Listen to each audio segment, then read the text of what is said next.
ದಿನನಿತ್ಯದ ಬದುಕಿನ ಸಮಸ್ಯೆ ಸಂದೇಹಗಳಿಗೆ ಲೌಕಿಕ ಹಾಗೂ ಪಾರಮಾರ್ಥಿಕ ಸ್ತರಗಳಲ್ಲಿ ಉತ್ತರವನ್ನು ಕಂಡುಕೊಂಡು ಅರ್ಥಪೂರ್ಣ ಸಾರ್ಥಕ ಜೀವನ ನಡೆಸಲು ನಮಗೆ ಇರುವ ಒಂದು ದಾರಿದೀಪ ಡಿವಿಜಿಯವರ ಮಂಕುತಿಮ್ಮನ ಕಗ್ಗ. ಕನ್ನಡದ ಭಗವದ್ಗೀತೆ ಎಂದು ಪ್ರಸಿದ್ಧವಾದ ಈ ಜ್ಞಾನ ಭಂಡಾರದ ಅನಾವರಣವೇ ನಿತ್ಯದ ಬದುಕಿಗೆ ಕಗ್ಗದ ಬೆಳಕು. ತಪ್ಪದೇ ಕೇಳಿ, ಪ್ರತಿದಿನ ಬೆಳಗ್ಗೆ 7:15 ನಿಮ್ಮ ಜನಧ್ವನಿ ಬಾನುಲಿಯಲ್ಲಿ.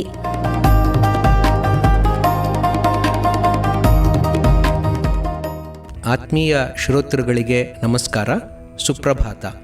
ಡಿವಿಜಿರವರ ಮಂಕುತಿಮ್ಮನ ಕಗ್ಗದ ಅಧ್ಯಯನ ನಿತ್ಯದ ಬದುಕಿಗೆ ಕಗ್ಗದ ಬೆಳಕು, ಈ ಕಾರ್ಯಕ್ರಮವನ್ನು ಇವತ್ತು ಮುಂದುವರ್ಸೋಣ. ಗ್ರೀಸಿನ ಕಬ್ಬಗಳನ್ ಓದುವರು ದೆಹಲಿಯಲಿ ಕಾಶಿಯ ಶಾಸ್ತ್ರಗಳನ್ ಆಕ್ಸ್ಫರ್ಡಿನವರು ದೇಶ ಕಾಲ ವಿಭಾಗ ಮನದ ರಾಜ್ಯದೊಳಿರದು ಶ್ವಾಸವದು ಬೊಮ್ಮನದು ಮಂಕುತಿಮ್ಮ.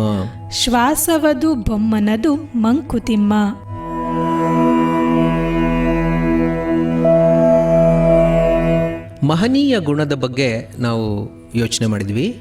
ನಮ್ಮ ಮನಸ್ಸನ್ನು ಪುಲಕಗೊಳಿಸ್ತಾ ತಾದಾತ್ಮ್ಯತೆಯನ್ನು ತಂದುಕೊಡುವಂಥ ಅನುಭವಗಳ ಬಗ್ಗೆ ನಾವು ಕೇಳಿದ್ವಿ. ಈ ಅನುಭವಗಳು ನಮಗೆ ಎಲ್ಲಿಂದ ಬರುತ್ತೆ ಅನ್ನೋದನ್ನು ನಾವು ಯೋಚನೆ ಮಾಡಿದಾಗ ನಮ್ಮ ಸುತ್ತಮುತ್ತ ಇರುವಂಥ ಮರ, ಗಿಡ, ಕಾಡು, ಮಲೆ, ಕಣಿವೆ ಇವುಗಳಿಂದ ಬರುತ್ತೆ ಅಂತಲೂ ನೋಡಿದ್ವಿ. ಮನುಷ್ಯ ತನ್ನ ಜೀವನಕ್ಕಾಗಿ ಕೆಲವೊಂದು ಇತಿಮಿತಿಗಳನ್ನು ಅನಿವಾರ್ಯವಾಗಿ ತನ್ನ ಮೇಲೆ ತಾನು ಹೊರಿಸ್ಕೊಳ್ತಾ ಬರ್ತಾನೆ. ಇದು ನಾನು, ಇದು ನನ್ನ ಕುಟುಂಬ, ನಾನು ಮತ್ತು ನನ್ನ ಕುಟುಂಬ ಇರೋವಂಥ ಈ ಜಾಗ ನನ್ನ ಮನೆ, ನನ್ನ ಮನೆಯ ಪಕ್ಕ ಇರೋವಂಥ ಒಂದು 10 ಮನೆಗಳು ಸೇರಿ ಇದು ನಮ್ಮ ಬೀದಿ, ಈ 10 ಬೀದಿಗಳು ಸೇರಿ ಈ ಹಳ್ಳಿ, 10 ಹಳ್ಳಿಗಳು ಸೇರಿ ಇದೊಂದು ಗ್ರಾಮ ಪಂಚಾಯತ್. ಸೊ ಹೀಗೆ ಅದು ಮೇಲ್ಮೇಲಕ್ಕೆ ಹೋಗ್ತಾ ಇರುತ್ತೆ. ಸಾಧಾರಣವಾಗಿ ಮನುಷ್ಯನ ಗಣನೆ ಪ್ರಾರಂಭ ಆಗೋದು ಸೀಮಿತವಾಗಿ ತನ್ನ ಒಂದು ಅಸ್ತಿತ್ವದಿಂದ, ಹಾಗೆ ಅದು ಮೇಲ್ಮೇಲಕ್ಕೆ ಹೋಗ್ತಾ ಹೋಗುತ್ತೆ. ಎಷ್ಟು ಮೇಲಕ್ಕೆ ಹೋಗಬಲ್ಲ ಒಬ್ಬ ವ್ಯಕ್ತಿ ಅನ್ನೋದು ಪ್ರಶ್ನೆ. ಈಗ ನಮ್ಮ ಸೀಮಿತವಾದಂಥ ಅರ್ಥದಲ್ಲಿ ಒಂದು ಹಳ್ಳಿ ಅಂತ ಅಂದ್ಕೊಳ್ಳೋಣ. ಆ ಹಳ್ಳಿಯಲ್ಲಿ ಯಾರೋ ಒಬ್ಬರು ವಿಶೇಷವಾದಂಥ ವ್ಯಕ್ತಿ ಇದ್ದಾರೆ ಅಂತ ಅಂದ್ಕೊಂಡ್ರೆ, ಹಾಡು ಹೇಳೋವಂಥವ್ರು ಇದ್ದಾರೆ ಅಂದ್ಕೊಳ್ಳೋಣ. ನಮ್ಮ ಹಳ್ಳಿಯಲ್ಲಿರುವಂಥ ವ್ಯಕ್ತಿಯ ಹಾಡು ತುಂಬ ಚೆನ್ನಾಗಿದೆ, ಆ ಹಾಡನ್ನು ಕೇಳಿದಾಗ ನನಗೆ ಆ ಪುಲಕಾಂಕುರವಾಗುತ್ತೆ ಅನ್ನೋದು ಸತ್ಯ. ಆದರೆ ಪಕ್ಕದ ಊರಲ್ಲೂ ಒಬ್ಬ ಅದೇ ರೀತಿ ಹಾಡುವಂಥವ್ನು ಇರಬಹುದಲ್ವಾ? ಪಕ್ಕದ ಊರಿನವನು ಹಾಡಿದಾಗ ನನ್ನ ಮನಸ್ಸಿನಲ್ಲಿ ಪುಲಕಾಂಕುರವಾಗಬಹುದಾ? ಈ ಊರು ನನ್ನದು, ಈ ಊರು ನನ್ನದಲ್ಲ ಅನ್ನೋಂಥ ಗಣನೆ ಒಂದು ಸ್ತರದ್ದು ಮಾತ್ರ. ಅದು ಗಾನಕ್ಕೆ ಯಾವ ನಂಟೂ ಇರಲ್ಲ. ಅದನ್ನು ಇಲ್ಲಿ ಡಿವಿಜಿಯವರು ಹೇಳ್ತಿದ್ದಾರೆ. ಇಡೀ ಜಗತ್ತಿಗೆ ನಾವಿದನ್ನು ಅನ್ವಯಿಸಿದಾಗ ಮನುಷ್ಯ ವಿಕಾಸ ಪಥದಲ್ಲಿ ಅನೇಕ ಸಹಸ್ರ ವರ್ಷಗಳಿಂದ ಮಂಗನಿಂದ ಮಾನವನಾಗಿದ್ದಾನೆ, ಮಾನವನಾಗಿ ಮೇಲ್ಮೇಲಕ್ಕೆ ಬರ್ತಾ ಇದ್ದಾನೆ. ಆ ಪ್ರಕ್ರಿಯೆಯಲ್ಲಿ ಅನೇಕ ಜಾಗಗಳಲ್ಲಿ ಜ್ಞಾನದ ಸ್ಫುರಣೆ ಆಗ್ತಾ ಇದೆ. ಸೊ ಹಾಗೆ ಸ್ಫುರಿಸಿದಂತಹ ಜ್ಞಾನಕ್ಕೆ ಯಾವುದೇ ರೀತಿಯ ಸೀಮಿತವಾದ ವ್ಯಾಪ್ತಿ ಇಲ್ಲ. ಗ್ರೀಸ್ ಅದೊಂದು ಅದ್ಭುತವಾದಂಥ ಸಿವಿಲೈಸೇಷನ್.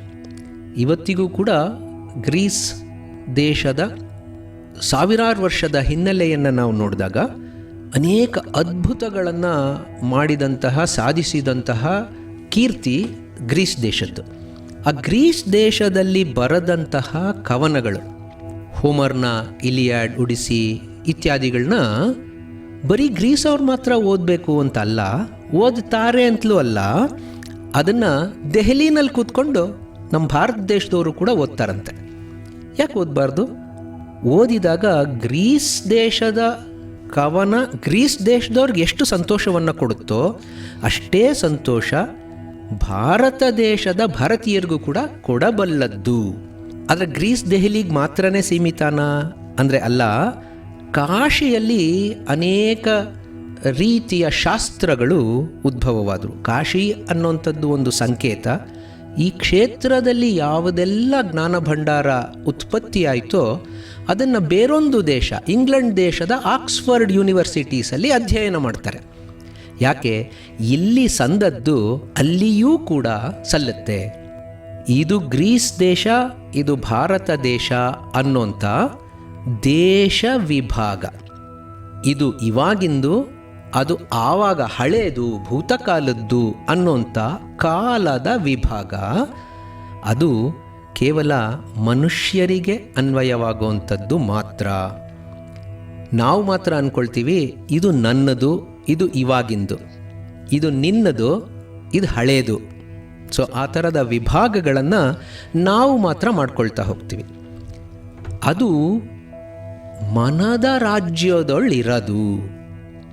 ಸೀಮಿತವಾದಂಥ ಇಂದ್ರಿಯಗ್ರಾಹ್ಯವಾದಂಥ ಅಂಶಗಳಿಗೆ ಮಾತ್ರ ಆ ಥರದ ವಿಭಾಗಗಳು ಇರುತ್ತವೆ ಹೊರತು ಅನುಭವದ ಮಟ್ಟದಲ್ಲಿ ನೋಡಿದಾಗ ಆ ಥರದ ಸೀಮಿತತೆ ಇರಲ್ಲ.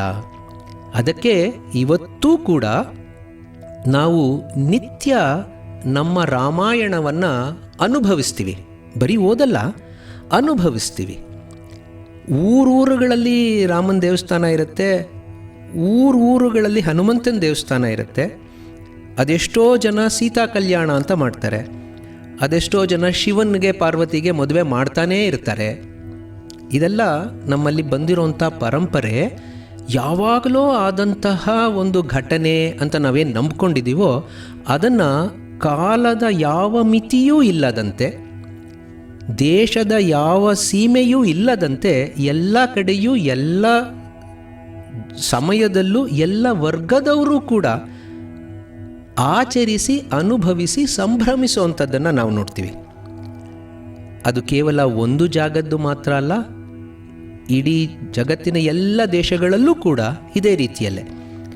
ಸೊ ಯಾವ ಒಂದು ಸತ್ಯ ಪರಮ ಸತ್ಯವಾಗಿ ಏಕಕಾಲಕ್ಕೆ ಎಲ್ಲ ಕಾಲಕ್ಕೂ ಒಂದು ಜಾಗಕ್ಕೆ ಎಲ್ಲ ಜಾಗಗಳಿಗೂ ಅನ್ವಯವಾಗುತ್ತೋ ಅದು ಮನಸ್ಸಿನ ಒಂದು ವಿಚಾರಕ್ಕೆ ಸಂಬಂಧಿಸಿದ್ದು.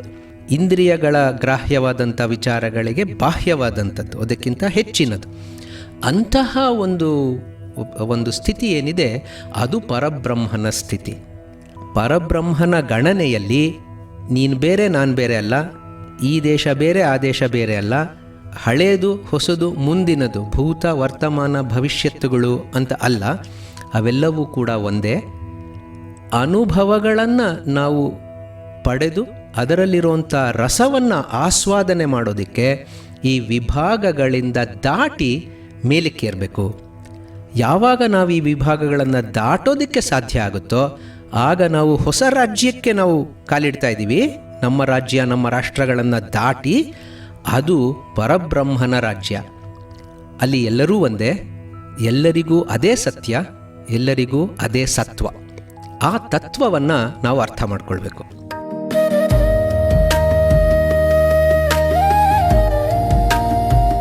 ದಿನನಿತ್ಯದ ಬದುಕಿನ ಸಮಸ್ಯೆ ಸಂದೇಹಗಳಿಗೆ ಲೌಕಿಕ ಹಾಗೂ ಪಾರಮಾರ್ಥಿಕ ಸ್ತರಗಳಲ್ಲಿ ಉತ್ತರವನ್ನು ಕಂಡುಕೊಂಡು ಅರ್ಥಪೂರ್ಣ ಸಾರ್ಥಕ ಜೀವನ ನಡೆಸಲು ನಮಗೆ ಇರುವ ಒಂದು ದಾರಿದೀಪ ಡಿವಿಜಿಯವರ ಮಂಕುತಿಮ್ಮನ ಕಗ್ಗ.